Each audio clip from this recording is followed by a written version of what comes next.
Oh, hello there. Today I've got a pretty awesome tip for getting really exciting case studies and testimonials from your happy customers. Because, the way people normally do them, they just kind of like send out a survey of like, oh, what are the results you get? And the person's like, oh, I had a six-figure month. And they're like, great. And that's wonderful and all. But there's an even cooler way to do it. And that's to ask for the specific moment that they achieved the results they wanted. So, for example, I was doing a case study interview for a client the other day, and I'm talking to the woman, and her goal was to have a six-figure launch. And so she talked about like, oh yeah, and then I did it, and it was great. So I was like, okay, can you tell me about the moment you hit six figures with your launch, like the moment you realized that? And then she goes into like, oh my god, it was wonderful. I started crying.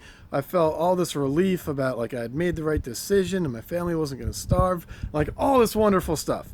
And it's so much more compelling. It's so much more believable, because your customer reading it, it's still kind of like, it seems like fake life. And then they kind of get on the ground in that person's shoes. It becomes more believable. It becomes more compelling. It becomes more emotionally engaging.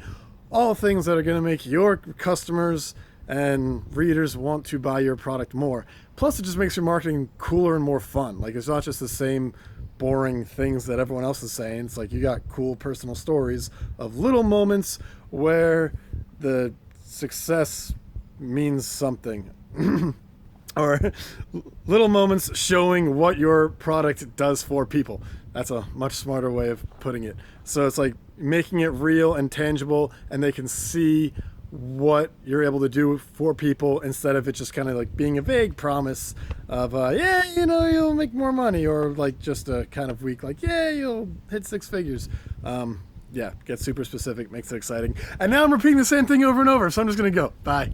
Oh yeah, if you need more tips like this, my site's thepdcopywriter.com. Soon gonna be marketing with Brian, so if you go to the site and see that, that's why, because I changed things. All right, talk to you later. Bye.